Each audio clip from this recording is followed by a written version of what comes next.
Bienvenidos a una nueva emisión de Veraz, esta vez Veraz histórico como le llamamos, al repaso de entrevistas que marcaron la historia con muchos de sus protagonistas que han partido ya. Nos tocó así con Fernando Villavicencio, Pancho Huerta, Gustavo Noboa Bejarano, mientras que otros siguen aquí y sigue vigente su posición y su mensaje. Este es el caso de la primera presidenta electa, aunque solo tuvo 2 días de duración su gobierno, Rosalía Arteaga, y resulta muy oportuno porque la entrevistamos a ella cuando Veraz se hacía en Canal 1 muy poco después de los hechos de octubre del 2019, en que un permanente protagonista del caos en este país pretendió incendiar Quito, sí logró incendiar la Contraloría, sitió la ciudad 11 días y marcó el terror en las calles. Bueno, ese es Leonidas Diza. Lo grave es que este individuo, después de perder las elecciones presidenciales en las cuales nunca pasó el 5%, aunque por lo menos 7% de la población indígena, le ganó en los sectores indígenas Daniel Noboa, y después de perder las elecciones de la CONAIE, ya no ha perdido el ánimo de imponer su ley, es decir, un sistema comunista o comunitario en este país, aún dentro de sus comunidades. Esta semana ha sido increíble el hecho de que el individuo detenga a 2 policías que lo estaban siguiendo en operaciones encubiertas por alguna razón que el Estado deberá aclarar, pero legítimas, válidas, de vigilancia a él, seguramente por algunos hechos que ISA conoce o desconoce, pero que no le corresponde a él juzgar. Simplemente venían en un taxi, él detuvo el taxi felizmente se frenó también cuando el tipo se les puso frente, los hizo bajar. La comunidad los apresó, les incautó los celulares y se han dedicado a comentar 5,000 chats de temas reservados de seguridad que tienen los policías allí. A cuenta de la justicia indígena, que está permitida solo cuando cometen indígenas delitos dentro de su comunidad. Y hay 2 investigaciones de todo esto que está físicamente, está registrado. Hay la investigación de los 3 celulares. Más de 3.500 a 5.000 archivos entre documentos, PDFs, Word, mensajes, toda la cuestión. Entonces la comisión sí va a demorar realmente para que pueda interpretar todo esto, ¿no? El presidente del movimiento indígena y campesino de Cotopaxi, Rafael Negrete, afirmó que los policías están en buen estado de salud, reciben alimentación y atención médica y que ya no permanecen amarrados, sino separados en cuartos de la sede comunitaria. Mientras tanto, la gobernación de Cotopaxi, la Policía Nacional y el Ministerio del Interior guardan silencio. La única reacción oficial vino de la Fiscalía, que en un escueto comunicado señaló que los uniformados se encontraban colaborando con las diligencias dentro de una investigación previa. Bueno, ese fue el tema que marcó la entrevista de fondo con Rosalía Arteaga, pero lo que ella dice sirve mucho más para entender la permanente crisis en que sigue nuestra democracia. Bienvenidos entonces a repasar la historia con ella. Hago periodismo político desde 1975 y de opinión desde 1978. En ese género cabe ser pluralista, pero no imparcial. Mi experiencia en la búsqueda de democracia exige dejar fuera a quienes la dinamitan y criticar a quienes la construyen para que el modelo sea veraz. Respondo aquí por lo que opino. Mis invitados, por lo que expresan. Nada de eso compromete o representa a este medio. Una entrevista veraz es la mejor forma de conocer la verdad. A eso los invito. Ahora. Este espacio veraz llega a ustedes gracias a Banco del Pacífico, Topterra Macrolotes, Salinas Sailing Week, Cardio Heredia, OX Sport Agency, Casa Warner en Guayaquil, Bankers Club. El momento es ahora. Y la persona ideal es la doctora Rosalía Arteaga, expresidenta de la República, primera mujer en ser ministra de Educación, vicepresidenta de la República y presidenta de la República. Después me referiré a sus antecedentes porque el Ecuador los conoce suficientemente bien. Ahora le quiero preguntar una primera definición, un breve concepto, una idea, sobre el momento en que vivimos y cómo salimos de él. Gracias, Carlos, por esta posibilidad. Yo diría que vivimos un momento complejo, con antagonismos, en una especie de túnel del que todavía no vemos la luz. Esa sería la definición del momento. ¿Cómo salir de él? Con diálogo, con comprensión, con respeto por parte de todos los sectores que han estado involucrados en el paro y por supuesto el gobierno nacional, y con la capacidad de enfrentar los retos que se nos vienen unidos como país. Qué complicado y cuán cierto. ¿Cómo lo hacemos? Es lo que vamos a desagregar enseguida. Me han visto luchando con mi reloj un rato porque no me lo saqué para notificar, después de breves consideraciones mías adicionales a la de Rosalía Arteaga, el tiempo que tendrá de 2 minutos sin interrupciones para desarrollar esta idea preliminar. Habría que poner en marco las palabras con que inició, respecto a su diagnóstico y respecto a cómo salimos. Porque reitero la palabra que usé para describir el momento que ha pasado, pero del cual no nos hemos librado todavía. Es una situación inédita en el Ecuador. El Ecuador tuvo guerras, varias, principalmente con el Perú. Sostiene una guerra, varias, principalmente con los narcotraficantes. Divisiones regionales entre nosotros. Mundiales de fútbol por la tri.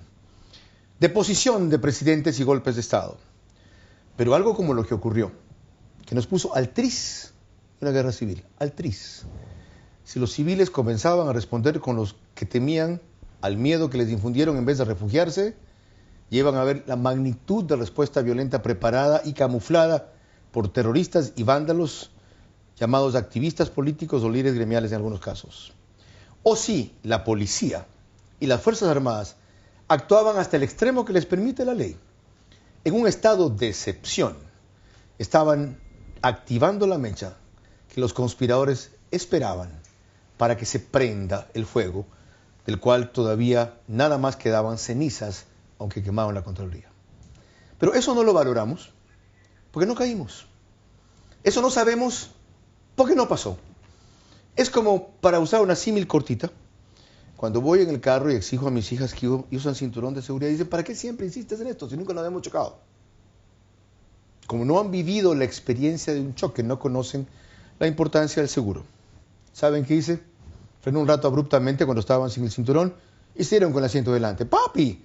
Digo, ¿ya ven? Pues no pasó nada. Bueno, así va a pasar si nos chocamos. Lo digo porque estamos actuando como niños, con una inmadurez, con una efervescencia, con una inmediatez impresionante. Y nada más que una mujer como esta para poner calma y visión. 2 minutos sin interrupciones, doctor Arteaga, para completar la idea que esbozó. ¿Cómo describiría el momento que vivimos y cómo salimos de él? Lo viví en Quito, en donde vivo, en donde tal vez sentimos más que en otras ciudades por la condición de capitalidad de la ciudad. No importaba que en ese momento el presidente con su equipo se hubieran trasladado a la ciudad de Guayaquil, pero la capitalidad está dada y allí están los órganos del Estado. Y sentimos una ciudad sitiada, una ciudad en la que no podíamos circular, pero sobre todo a través de los medios y también a través de las redes sociales se percibía una violencia, como usted lo ha manifestado, absolutamente inédita. Nunca la habíamos vivido. A mí me ha tocado momentos tormentosos de la vida política, pero nada como esto, sobre todo por percibir que estaba en peligro el bien más preciado que tenemos los seres humanos, que es la paz, la posibilidad de dialogar, de conversar, de desarrollar nuestras actividades. Frente a esta situación de convulsión, frente a los riesgos que todavía tenemos, porque todavía los tenemos, hay gente que está insistiendo en causar caos, ¿no? Porque en el caos algunos pueden salir adelante, pero la idea es que logremos detener esa bomba activada y podamos conversar, dialogar, encontrar puntos en común. Yo creo que tiene que haber también un gran espacio para la reflexión. El gobierno tiene que reflexionar, pero también los dirigentes indígenas. También tiene que reflexionar los sindicatos. ¿Qué país queremos construir? ¿Qué país queremos dejar a nuestros hijos y a nuestros nietos? ¿Un legado de violencia permanente como la que se vive en Colombia, o la que se vive en Centroamérica, o la que se vive en diferentes países en el mundo? Yo creo que Ecuador, si por algo ha destacado a lo largo de la historia, es por resolver sus problemas de una manera pacífica, inclusive la caída de gobernantes. Bien, doctora, desagreguemos esto. Lo primero, es importante identificar las principales causas, no digo todas, porque el programa no alcanzaría, para ese diagnóstico que usted hizo respecto a la situación que vivimos empezando por Quito, pero luego derivando hacia el país. Habló de una ciudad sitiada, de medios y redes sociales en una circunstancia en la cual se vertía a odio, de una situación más tormentosa que cualquiera que usted haya vivido jamás y que estaba en peligro el bien más preciado que es la paz, en esta situación de convulsión general. 2 o 3 causas que usted cree llevaron a eso para luego saber cómo las tenemos que atacar para impedir sus efectos. Primero, yo creo que hay que bucear en los antecedentes. 10 años de un gobierno dictatorial, en donde nadie podía levantar la cabeza porque iba a la cárcel o era enjuiciado, o simplemente se le desterraba casi al ostracismo. Usted lo sufrió. Entonces, esos 10 años dejaron además sembrado en muchas personas, pero especialmente en los jóvenes, el que la prepotencia, las malas maneras, el decir cosas gruesas, es algo común y corriente. Así es que a eso le acostumbraron al país durante 10 años, una causa. Otra causa, tenemos que ver el tema económico, por supuesto. La desesperación de ciertos sectores sociales, entre los que se encuentran los indígenas, que querían hacer un justo reclamo, porque en el Ecuador siempre ha habido marchas, siempre hemos tenido protestas, pero de otra forma. Así es que ese derecho tiene que estar consagrado y seguir consagrado en nuestras leyes, permitir que la gente se exprese. El detonante económico viene dado por el alza de los combustibles. ¿A quién perjudica el alza de los combustibles? Diría que hay varios sectores, por supuesto, para todos iba a encarecer la vida, pero no en la magnitud en la que se quiere hacer aparecer. Y allí yo veo que hay gente como los contrabandistas de combustibles. Creo que fue claro que fui una de las primeras personas que hablé de las connotaciones que tiene el tema del contrabando de combustibles hacia Colombia, hacia el norte. Quienes más se benefician de los precios bajos de los combustibles ecuatorianos son los narcotraficantes y la narcoguerrilla de Colombia. ¿Está repitiendo usted el discurso de gobierno para justificar? No, yo lo dije antes. Pero está ignorando que si bien eso es cierto, esa medida, como aquí recordó la alcaldesa de Guayaquil y casi la arrastran, tenía un efecto multiplicador de encarecer la vida en pobres y clase media, y de eso fue lo que se valieron indígenas, que siempre son el fondo de la olla. Empecé diciendo, Carlos, que efectivamente íbamos a tener un alza del precio, del costo de la vida, pero no en la magnitud en la que se dijo por parte de algunos. Eso fue desmesuradamente exagerado. Okay. Por otro lado, otro ingrediente, el correísmo que quiere volver y que quiere también esconder sus pecados. Okay. De ahí viene el ataque a la Contraloría General del Estado, de ahí viene esa evidente efervescencia, por decirlo menos, esos llamados de parte del propio expresidente Correa desde fuera, que hablaba de que hay que ir a la muerte cruzada y que hay que destituir al presidente Moreno, etcétera. Eso es un factor desestabilizador. Salida democrática. No, Correa no decía hay que deponer a Moreno, hay que votarlo, vayamos al Palacio. Aquí a la muerte cruzada, hay que apelar a un recurso que estaba en la Constitución. Sin embargo, la forma en que lo decía, los antecedentes, tener también a las figuras del correísmo tradicional en las calles, alentando, asusando, era un elemento desestabilizador. Pero no solamente lo que él decía cuando se paró al lado de la bandera, no prácticamente con pose de candidato presidencial, sino lo que decía en las redes. Por favor, recordemos que Correa tiene más de 1 millón de seguidores y eso es impactante cuando se dice a través de las redes. Más de 30.000, 40.000 troles. ¿Sí? Okay. Ha llegado usted a identificar otro factor que después ojalá podamos analizar brevemente, porque con su periplo mundial sobre la educación, usted está muy al tanto de la influencia de la cultura digital ahora, a la vez que su desfiguración. Cambiaron nada menos que un resultado electoral en Estados Unidos. El primero, esto es producto de 10 años de sembrar una doctrina, una actitud, una posición de prepotencia y de odio. Algo sembrado en 10 años, ¿mediante qué proceso se transforma? Aun cuando sea lento, Carlos, pero tenemos que hablar de la educación. Yo también he hecho una propuesta, 2 propuestas en realidad. La una, creo que tenemos que trabajar seriamente, no solamente el Ministerio de Educación, sino las familias, los profesores, los padres de familia, en cátedra de educación ciudadana.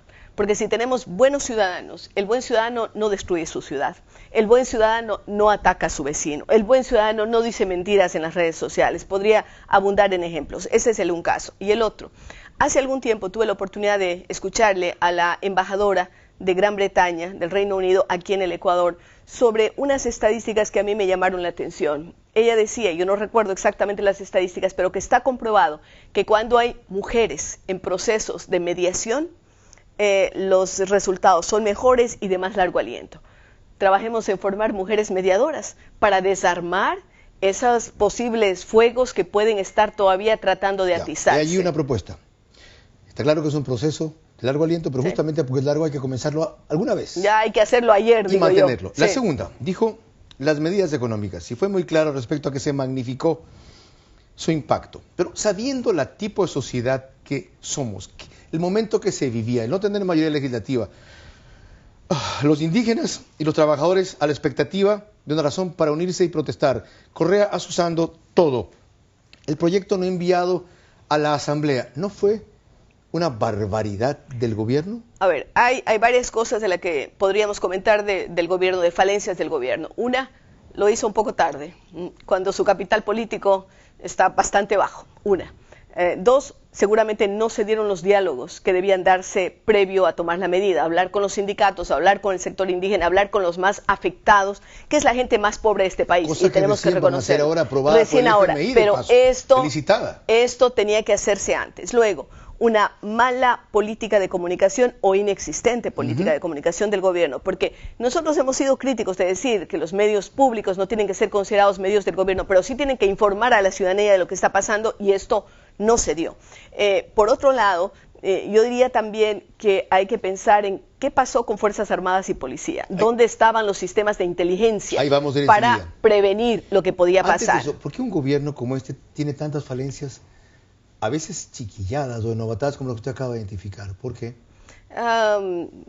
Habría que pensar qué es lo que está ocurriendo al interior. La ruptura de los 25 es la voz cantante allí y estos chicos son brillantes y honestos pero inexpertos. Podría ser.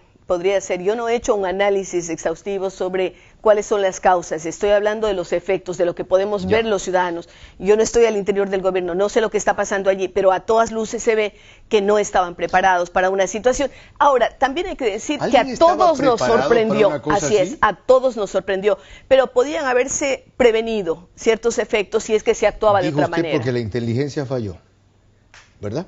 Sí. Ya, ¿por qué falló la inteligencia? Porque fue desarmada, parece ser, en la época de Correa. Ha tenido 2 años y medio para armarla. No la reestructuraron, pues, y habrá que ver quiénes son los responsables de no reestructurar un aparato de inteligencia que se necesita. Porque, óigame, Carlos, y también ciudadanos, el origen de los estados, ¿por qué aparecen los estados? Es para evitar que exista ley de la selva, aquello que usted dijo, que unos contra otros nos matemos. El estado tiene el monopolio del manejo de la violencia. En cualquier país, es el Estado, y que tiene, sea Fuerzas Armadas o policía. Hay algunos países como Costa Rica que no tienen Fuerzas Armadas, pero tiene una policía fuerte.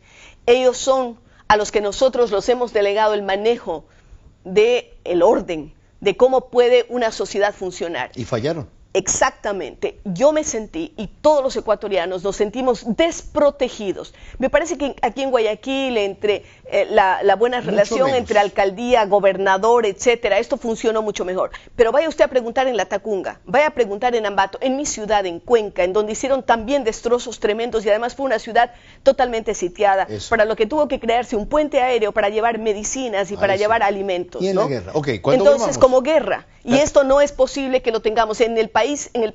El Estado tiene que garantizar seguridad a sus ciudadanos. Cuando volvamos a la tercera causa que identificó la doctora Arteaga, el correísmo quiere volver para tapar sus pecados.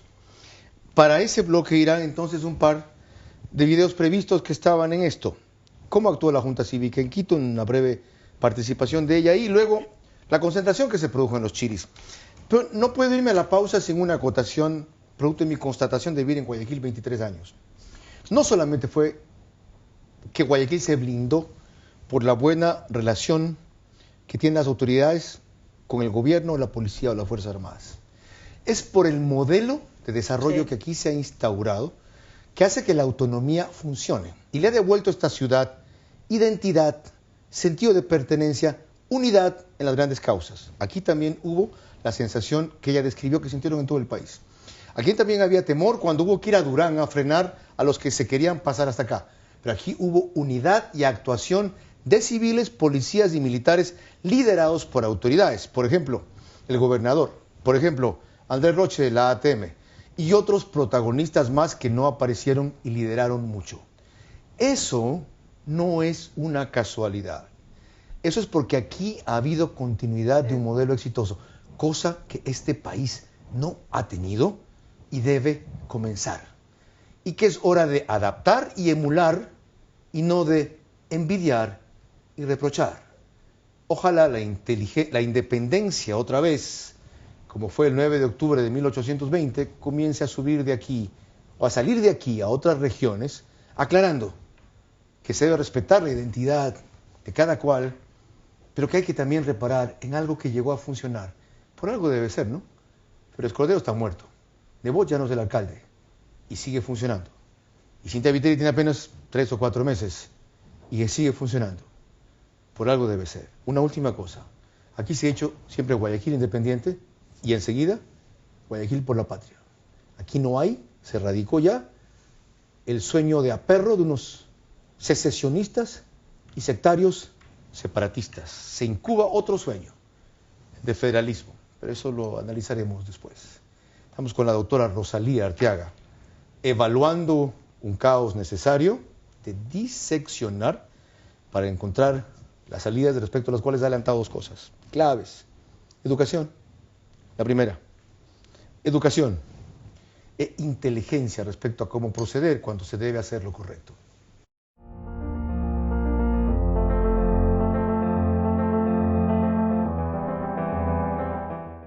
¡Wow! ¡Qué grandes están tus hijos! Uy, ¿y la empresa cómo va? Gracias. Bueno, ahí vamos. Tratando de crecer. Estamos intentando abrir oficinas en otras 2 regiones.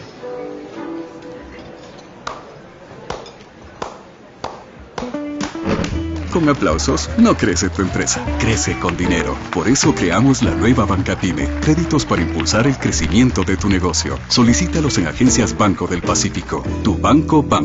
¿Puedo pagarte con aplausos? No.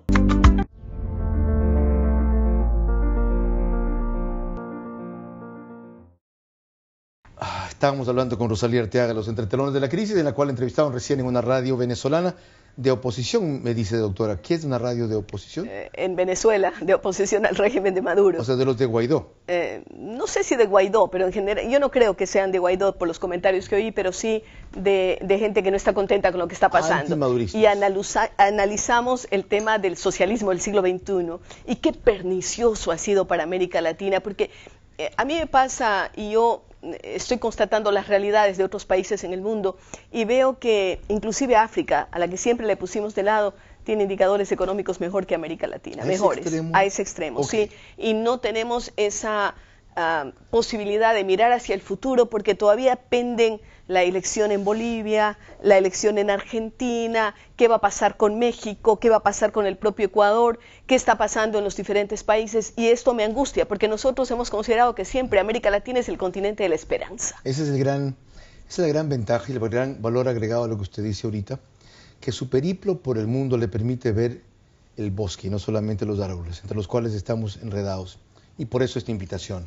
El tercer punto que usted identificó como entre las principales causas de lo que desató aquí, dijo los pecados del correísmo que ahora quiere volver para taparlos. ¿Cómo le surge esa certeza? A ver, primero debo decir algo. Correa no inventó la corrupción, pero sí la institucionalizó. Qué grave es esto, ¿no? ¿Por qué? Porque se volvió un modus operandi en el gobierno de todo lo que nos dicen, los juicios, los temas de corrupción, el arroz verde, los dineros que no existen en el Ecuador, los sobreprecios, en fin. Entonces, parece ser que operaba casi una mafia. Esa es la verdad. Y frente a eso, por supuesto, cuando ya hay un ex vicepresidente preso, cuando hay una serie de sindicados, cuando hay un juicio para el expresidente de la República y varios de sus colaboradores, tenemos que pensar que el ataque a la Contraloría no fue inocente. Al quinto piso. No fue inocente, efectivamente, más hacia el área de responsabilidades, en donde podía haber documentos. Claro, no se dan cuenta de que ahora la nube, ¿no? La nube puede ayudar en ese sentido porque se pueden subir los documentos a la nube y que además hay documentos en fiscalía y hay en otras instancias. Doctora. Pero evidentemente se notaba de que allí había más que un acto. O sea, ¿para qué al sector indígena le iba a interesar atacar la Contraloría General del Estado? Veamos al revés, porque solamente algún rato van a decir eso, si es que no lo han dicho ya. Esos sectores son corruptos, no brutos.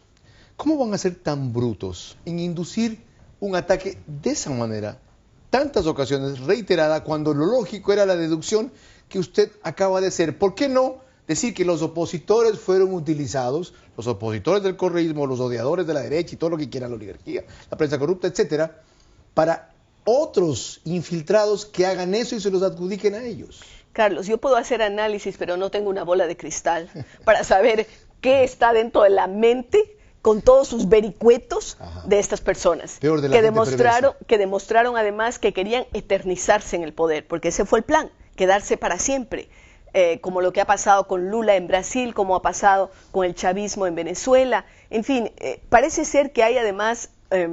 Yo no me atrevo a decir ni complot ni conspiración, pero ciertos lineamientos que vienen desde el propio Foro de San Paulo, que es real, existe, han sido convocados, no estamos inventándolo. Ahí las tres causas principales desarrolladas por usted. Veamos ahora lo que comenzó a hacer la sociedad frente a eso. Se reunió enseguida una junta cívica en Quito y tuvo usted allí esta intervención.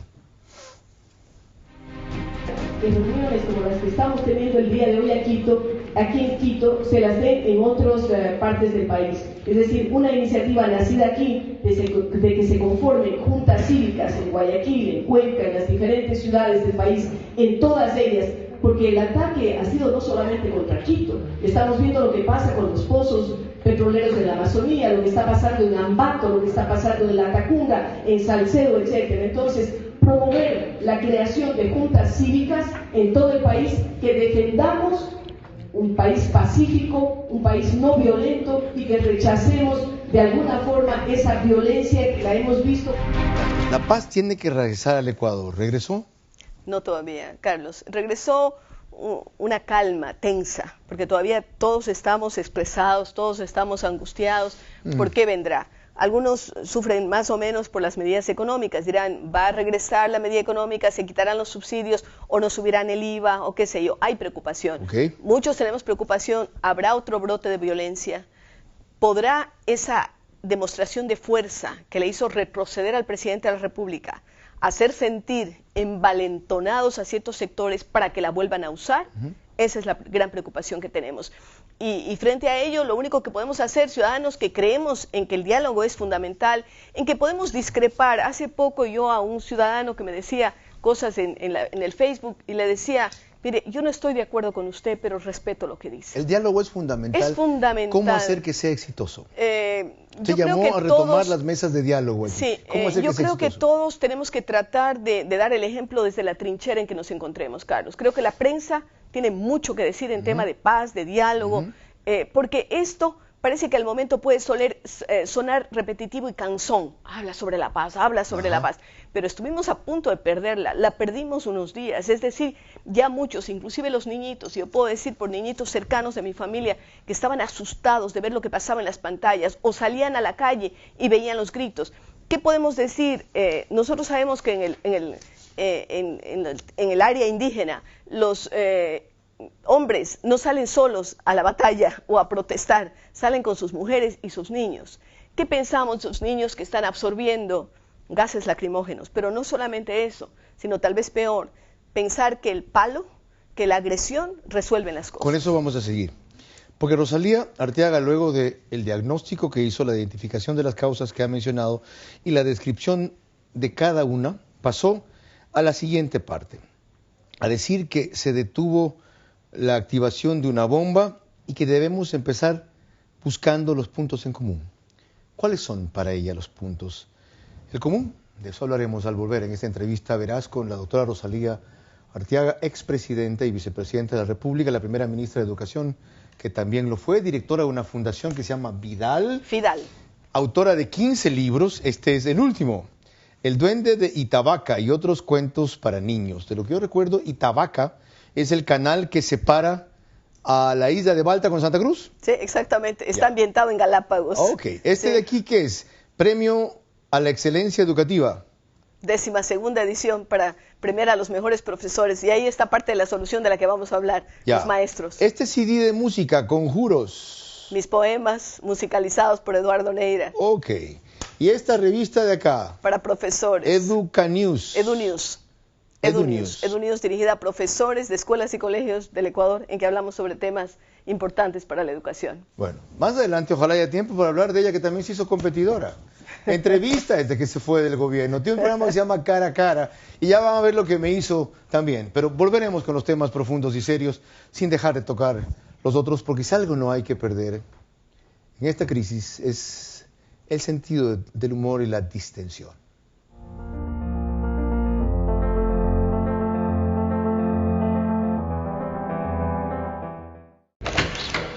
Hoy, las puertas a mundos épicos están abiertas en Guayaquil. Entra a la casa oficial de tus personajes favoritos: Harry Potter, Batman, Friends, Superman y más. Nunca antes visto. De Hollywood a Guayaquil, Casa Warner está abierta por tiempo limitado. Compra tu entrada en ticketshow.com.es o en Policentro. Casa Warner, la casa más épica.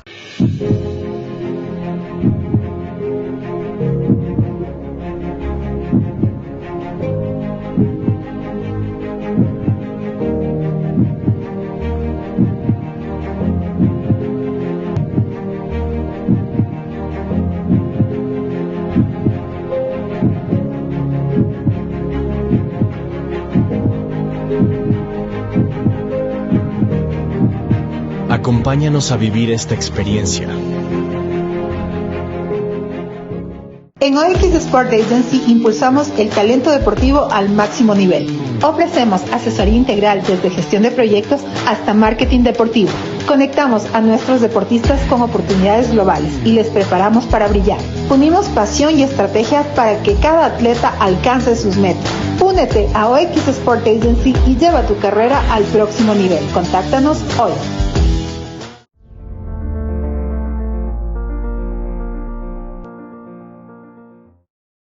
Es la doctora Rosalía Arteaga, expresidenta de la República Cuencana, la invitada excepcional a este programa. Creo que es la primera vez que hago una entrevista con ella solo de 1 hora. ¿Es la primera vez? Sí. ¿Nunca estuviste en Ahora Quemarropa? No. ¿Sola? ¿Tampoco en Cero Tolerancia? No. ¿Verdad? ¿Sola no? ¿En un Sola panel? No, en un panel sí. Ok, qué injusto, las deudas se pagan a tiempo. Bueno, es hora de pagarlas. Sí, señor. Si no, si no las cobramos. Qué mejor momento. Ella tuvo la gentileza de darme a mí la posibilidad de entrevistarla antes en su programa, previamente yo en esto, pero esto no es el saldo de una deuda, sino el inventario de un camino. Usted dijo, vamos a buscar nuestros puntos en común, por ahí empecemos. ¿Cuáles? Claro que sí. ¿Qué queremos para el país? Y usted yo creo que queremos para el país, y entre esos puntos tenemos que tocar temas como educación, como salud, como tratar de cerrar esas asimetrías tremendas que creo que es uno de los grandes problemas de Ecuador y de América Latina. Una brecha gigante entre quienes tienen mucho dinero y quienes no tienen dinero. Examinemos esas tres. Eso es gravísimo. ¿Qué queremos para el país? Educación, salud y asimetrías. Sí. En el año y medio que queda, eso evidentemente no es posible. Entonces no tenemos que esperar un próximo gobierno que ataque a fondo esto y hasta tanto un plan de transición. Van a tener que aplicarse en el tema económico, porque lo contrario no habrá dinero para pagar sueldos. Y eso es grave, porque el Ecuador no está generando el dinero. No va a haber dinero para sueldos. Así es. ¿Dónde saca usted eso? Porque veo que cada vez que piden un préstamo es para pagar sueldos. Wow. Es evidente. O sea, si no se reponen los ingresos tiene que ser por deuda. En noviembre no podemos pagar. No sé, yo no sé la fecha, pero es complejo decirlo, y el Ecuador va a tener que seguirse endeudando o tomar medidas alternativas. O reestructurar la deuda. Tienen en este momento que plantearle a la China, que es nuestro principal acreedor, hemos llegado al borde del abismo, no nos siga cobrando lo mismo. Así es, yo creo que tienen que sentarse, por eso decía, el primer deber ser de este gobierno es buscar cómo pasar este bache económico que tenemos. Luego, incentivar la producción. La única forma de generar empleo que nos ayuda a controlar asimetrías, a que se satisfagan necesidades que tienen las familias, es generando empleo. Y para ello tenemos que dinamizar el aparato productivo. Tendrán que tomar las medidas que sean necesarias para incentivarlo. A mí me preocupa que la imagen que dio el Ecuador durante estos pasados 10 días no es buena. Inclusive el turismo retroceda.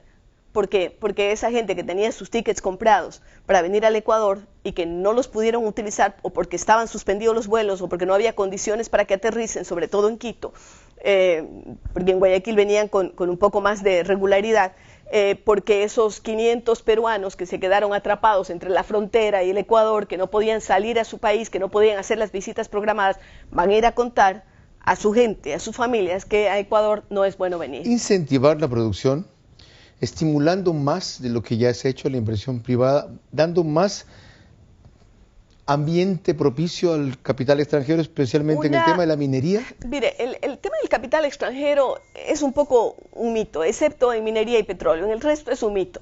Lo que hay que incentivar es que a los propios ecuatorianos creamos en nuestro país e invirtamos más en el Ecuador, todos. Pero ¿no? así se hace eso con los que ya están bien o más tienen. Para solo poner un ejemplo de los créditos bancarios. A las corporaciones 8.5 y 9% de interés. A los de consumo entre 14 y 18%. Carlos, el microcrédito a 21%. No hablemos solamente de ese gran inversionista. Tenemos que hablar de la mediana y microempresa, de los emprendedores. El Ecuador es el país en que tiene mayor cantidad de emprendedores en América Latina y uno de los más importantes en el mundo. Ecuador es el país que tiene más emprendedores que ningún otro país en América Latina. ¿En porcentaje con relación a la población? En relación a la población. Sin embargo, ¿de dónde es ese dato, doctora? De CEPAL, del BID, de varias instituciones financieras. Es el país que tiene mayor número de emprendedores en relación al tamaño de su población. Sin embargo, la mayor parte de emprendedores no pasan del tercer año. Es decir, los emprendimientos en buena parte no funcionan porque no hay condiciones. Yo creo que hay que prestarle atención a esos emprendedores y encontrar cómo los fortalecemos. El emprendedor se autoemplea a sí mismo, ¿no es cierto? O sea, ya tenemos uno que tiene empleo autoempleado. Pero por lo general, claro, genera 1, 2, 3, a veces pueden ser 10, 11. Yo tengo un programa de radio, Carlos, y tengo ahí un termómetro, porque entrevisto todas las semanas a jóvenes emprendedores. No se va a imaginar la cantidad de gente emprendedora que hay en este país, desde los que hacen mermeladas o sales de colores, o la mamá que se preocupa por la seguridad nocturna de su hijo y diseña una pijama para que no se ahogue con las sábanas, o los papás que le ponen el chip a la mochila para que los chicos no se alejen en un radio y no se los pierdan o se los roben en un supermercado. Todo eso es capacidad ecuatoriana, fantástica capacidad. Yo le apuesto a los ecuatorianos. Yo diría que tiene que haber una forma adecuada de incentivar a que esos emprendedores no fracasen, porque ese emprendedor que fracasa, después de 3 años, ha quebrado, ha utilizado el dinero de su familia, de la gente que cree en él, pero no ha podido salir adelante, después ¿qué pasa? Engrosa la fila de los desempleados. Para eso. ¿Qué hacer con los ecuatorianos que salieron durante la época del correísmo? En una de las pocas políticas que yo consideré adecuadas del correísmo, porque hay que marcar excepciones, el tema de los becarios de Cenecit. La mayor cantidad de esos jóvenes con doctorados y con maestrías no están empleados, están engrosando el número de desempleados. Pagar, sin embargo, la deuda. Hay que decirles a las universidades ecuatorianas que contraten más jóvenes con PhDs y con maestrías de ecuatorianos. Para eso que usted esboza, como un plan de transición, hasta que un gobierno nuevo con otras fortalezas pueda hacer un plan de largo plazo, ¿no cree usted importante que haya un cambio radical en el equipo de gobierno? En otras partes se hacen crisis de gabinetes generales. ¿Por qué diablos se aferran aquí a la amistad, a la lealtad, a la simpatía, como que si no hubiese nadie más en el Ecuador? ¿Usted cree, por más bien que lo hayan hecho algunos ministros y mal otros, yo creo que pésimo no ha habido ninguno de paso en este gobierno, ¿no cree usted que es hora de eso? Es bueno oxigenar siempre el gabinete. Ya lo sabemos, los ministros y los otros funcionarios son fusibles, ¿no? Claro. Que pueden quemarse. El presidente no debe quemarse, el ministro puede quemarse, porque para eso están. ¿Y por qué persisten en eso, Lenín Moreno? Yo creo que el gobierno tiene que a veces anunciar menos y actuar más. ¿Por qué? Porque a veces nos dicen, vamos a hacer esto y vamos a hacer esto. Los anuncios crean demasiadas expectativas. Crea una expectativa que después inclusive ni siquiera se cumple, porque a lo mejor no toma la medida o no lo hace. ¿Usted cambiaría a defensa y gobierno? No sé, yo tendría que haber hecho un análisis, ¿Sí ¿no? o no, de lo que conoce? No sé. La respuesta es no sé. ¿Por qué se cambiaron Fuerzas Armadas, que es más delicado, con lo cual queda implícito que ahí atribuyen gran parte de la culpa? ¿No pueden cambiar a Defensa y Gobierno? Tiene que analizarlo el presidente de la República, tiene que definir cuáles son sus prioridades y también obedecer a análisis real de qué pasó. A la vez, porque si el presidente de la República dio disposiciones y sus ministros se las cumplieron, yo no tendría nada que reclamarles. Entendido. Pero si el presidente dio disposiciones y no las cumplieron, los saco a todos. Estamos hablando solo del gobierno. ¿La Asamblea qué tiene que hacer? Bueno, la Asamblea creo que no cumplió su papel, porque sesionaron después de que sucedieron todos los hechos. Claro, había intentos de tomar la Asamblea, inclusive se la tomaron, pero podían haber sesionado en otro lugar, como hizo el propio presidente de la República en Guayaquil. Entonces, ahora debe me parece colaborar que hubo, con los proyectos del Ejecutivo o dedicarse como quieren a fiscalizar ministros. Mire, tienen ellos que legislar, que es fundamental. Hay muchas cosas que están a medias, como por ejemplo ley de recuperación de activos para que recuperemos ese dinero de los corruptos. Prioridad, es más, con urgentes. ese dinero crearía yo un fondo de desarrollo de los pueblos indígenas. Pues todo dinero que se recupere de la corrupción, doctora, se les entregue. ¿Por qué es todo tan fácil, dicen algunos? Y también cuando se está afuera. Eso, me adivino las preguntas. Nosotros hemos estado en el gobierno y sabemos que eso no es ¿Por qué es todo tan fácil cuando se está afuera y no lo hacen cuando están dentro? Mire, Carlos, yo atravesé situaciones especiales. Fui una ministra que duré 10 meses nada más porque me opuse a una ley, que era la Ley de Libertad Educativa de las Familias Ecuatorianas, porque yo creo que se debe preservar el Estado laico, si no tendríamos otro tipo de luchas internas. Es una convencida del laicismo. Estoy convencida del laicismo. Y cuando descubrí que mi gobierno no me respaldaba, me fui. Hay una consideración chiquita. Me fui. Traslademos la consideración al momento, porque eso es muy importante. Aunque hayamos hecho un retro a la historia, pues tiene que ver con el presente, que ya acaba de reclamar que tenga un giro. ¿No era más importante en ese momento sacrificar un principio, una convicción firme, que parte de la naturaleza del Estado ecuatoriano, que es laico, sin duda, pero que podía ser reformado vía, valga la redundancia, reforma legal en la Asamblea, para darle continuidad a lo superior que usted comenzó, a un proyecto educativo? Porque pensó, yo no creo en esto, me voy, cojan su vaina, en vez de todo lo que había arrancado. Conversé mucho, dialogué mucho al interior del gobierno, sentí que no tenía el respaldo y yo no sacrifico principios.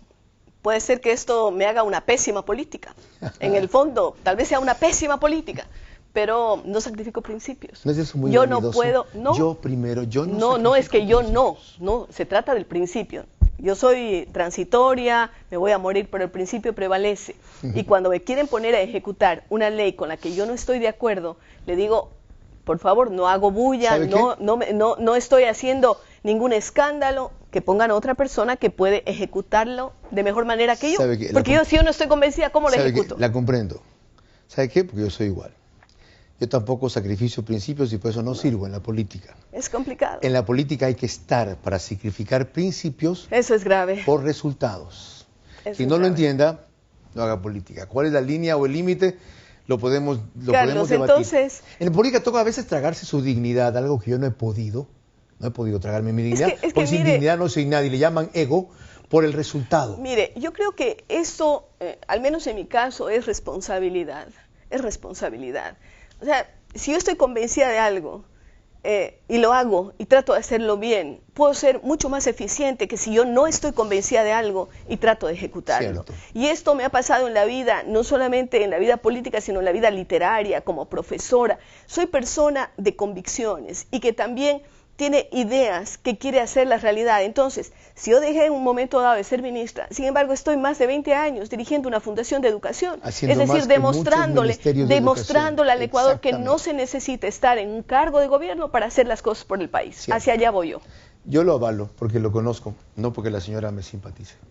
Hacemos una pausa con la doctora Rosalía Artaga, expresidenta de la República, para volver con más sobre esta parte histórica que acaba de aclarar, en la cual yo quiero algunas precisiones.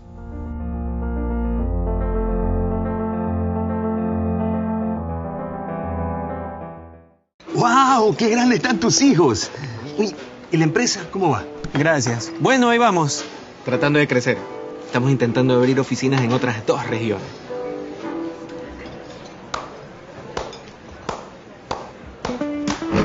con aplausos no crece tu empresa, crece con dinero. Por eso creamos la nueva Banca Pyme, créditos para impulsar el crecimiento de tu negocio. Solicítalos en agencias Banco del Pacífico. Tu banco. ¿Puedo pagarte con aplausos?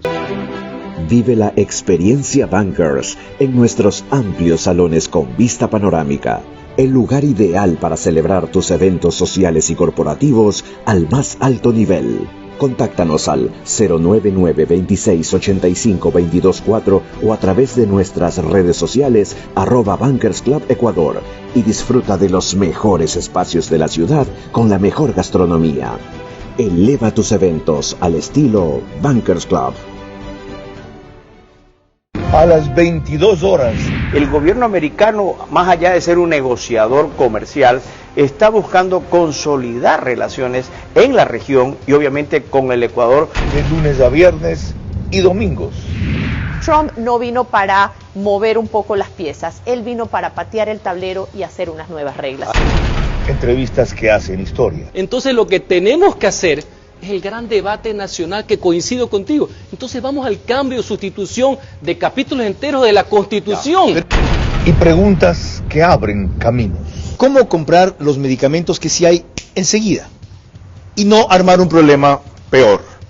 Concentrar todo en Quito y no mandar, o mandarle al hospital los que no necesitan. Vera a su manera. Lunes a viernes y domingos a las 22 horas. Por Facebook y YouTube. RTU. Radio Sucesos 101.7 FM. Vito TVO, Extreme Canal 15 y 709 HD. Manavisión Canal 9, Manaví DirecTV 194. Radio Centro 101.3 FM.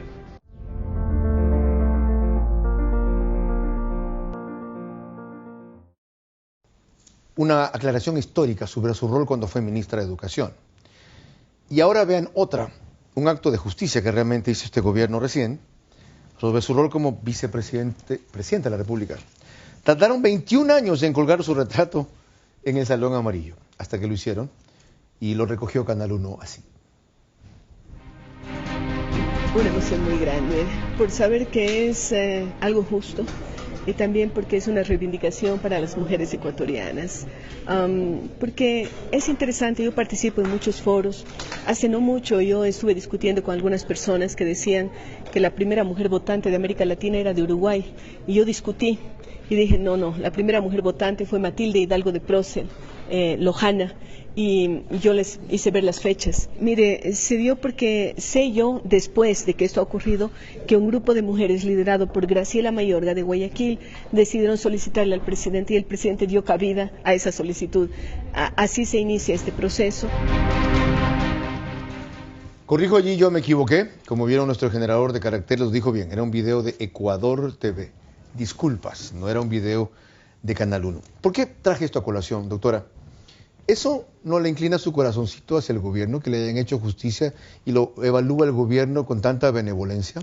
Yo no estoy pagando favores, porque yo creo que eso no fue un favor, sino el que se haga realidad un derecho al que no solamente como Rosalía Arteaga yo podía apelar, sino como mujer ecuatoriana, porque creo que cuando se hace ese reconocimiento, se hace un reconocimiento a las mujeres ecuatorianas. Fue un acto de justicia. Yo no estoy pagando ningún favor, yo trato de ser lo más objetiva, y realmente lo único que quiero es que mis hijos y mis nietos vivan en el Ecuador, que sigamos teniendo un Ecuador viable, que no seamos como Venezuela, en donde buena parte de sus jóvenes han tenido que salir porque no tienen futuro. ¿Alguno de ellos le ha dicho, mami, abuelita, estamos pensando en irnos bueno, fuera los del más país? chiquitos, como los nietos son muy chiquitos, todavía no pueden decir eso, porque la mayor tiene 9 años, pero los hijos a veces sí se desconsuelan, ¿no? O los sobrinos. Y yo soy de esas personas que ama el país. Carlos, yo tuve la oportunidad, he tenido varias veces la oportunidad de quedarme a vivir fuera, de ofertas laborales, inclusive hace muy poco tuve una nueva oferta laboral. Pero yo sigo siendo de aquellas personas que creen en el Ecuador y que tenemos que seguir trabajando porque es un país que vale la pena. Yo quiero seguir viviendo en mi país, entonces me angustia y no quiero que se mire diciendo, ella está con los ricos, ella está con el gobierno, ella está con la oligarquía. Asistí a una reunión de la Cámara de Comercio porque me invitaron, pero igual puedo estar yo en cualquier sector. Acabo de venir en este momento del suburbio de Guayaquil, o voy a la Isla Trinitaria. Y está apurada porque y se va estoy, para allá. sí, porque tengo necesidad de irme a trabajar con ellos. Oírla, y más decir a la teleaudiencia que me consta que lo que dice es cierto y no discurso. Nada más otra digresión. A mí, uno de mis hijos se me ha dicho, vámonos papi, o usted debe irse. Y otra que vive en el extranjero, debes venir rápido acá papi, porque ya has arriesgado demasiado. Ahora, la doctora Arteaga, cuando cumplió 20 años de cara a cara con Rosalía, ¿fue? Sí, 20 años fueron. Me invitó a invertir las relaciones. En vez de ser ella la entrevistada de sus invitados, sea yo el entrevistador de ella. Saqué algunos fragmentos hermosos que comparto con ustedes para que vean las propuestas de esta mujer. ¿Cuál ha sido la clave de la estabilidad del programa? No meterme con la política, hablar siempre de cosas positivas.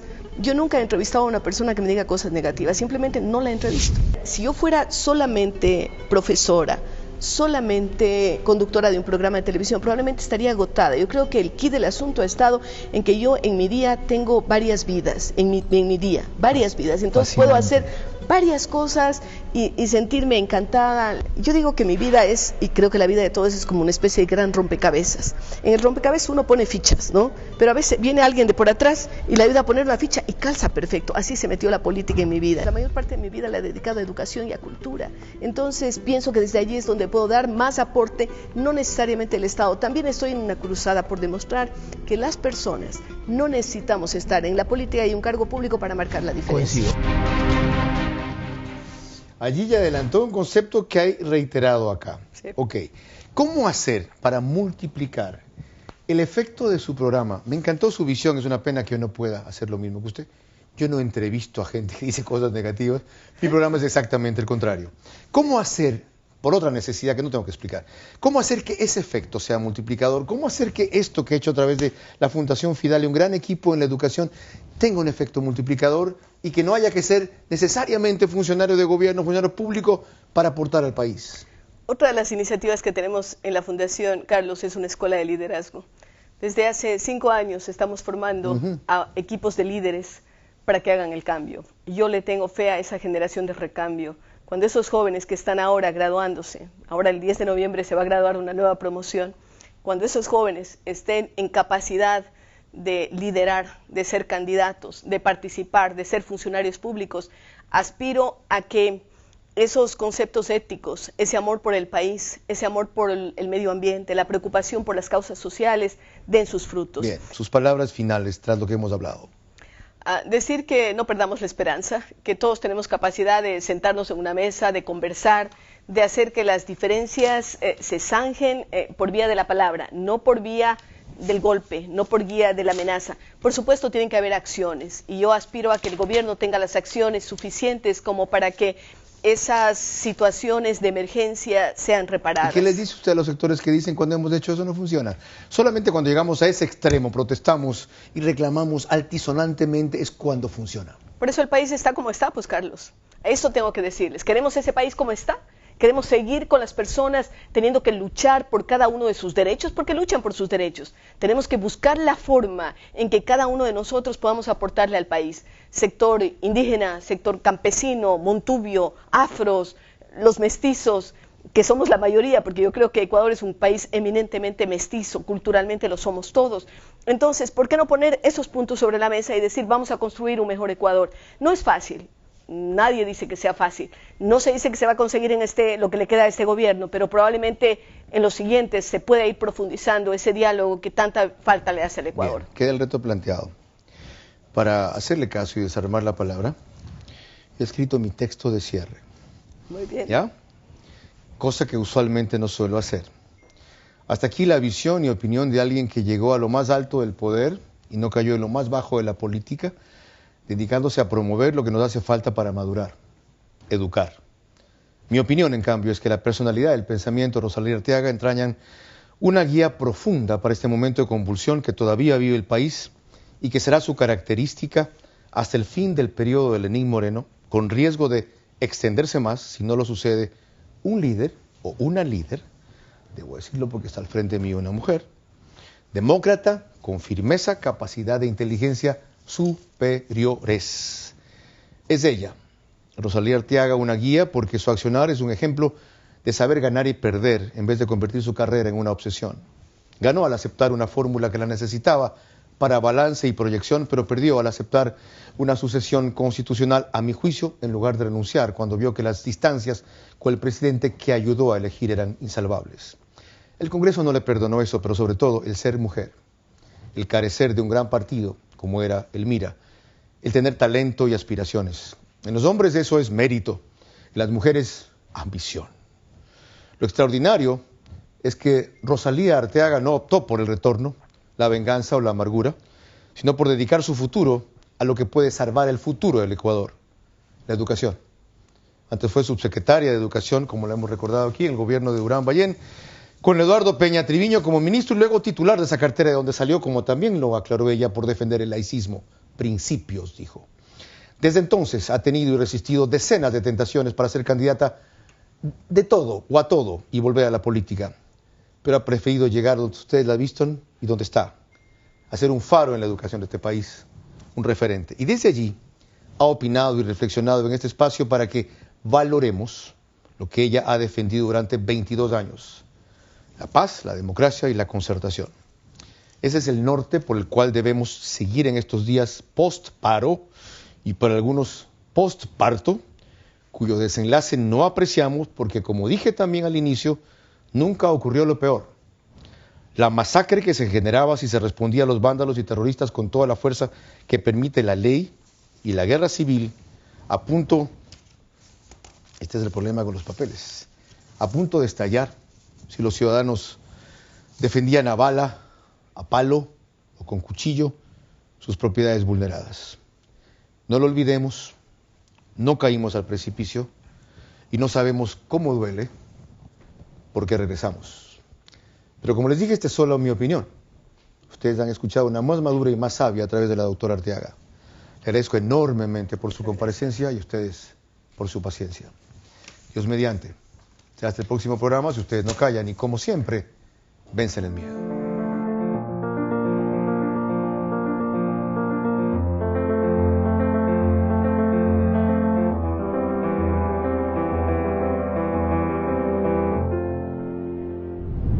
Este espacio Veraz llegó a ustedes gracias a Banco del Pacífico, Docterra Macrolotes, Salinas Sailing Week, Cardio Heredia, OX Sport Agency, Casa Warner en Guayaquil, Bankers Club. Transmisión simultánea, Vito TVO, Manavisión, Macro Digital Televisión, Caravana 750 AM, Tiblu 88.9 FM, Alborada 90.3 FM Imbabura, Extrema 92.5 FM en Tungurahua y Cotopaxi.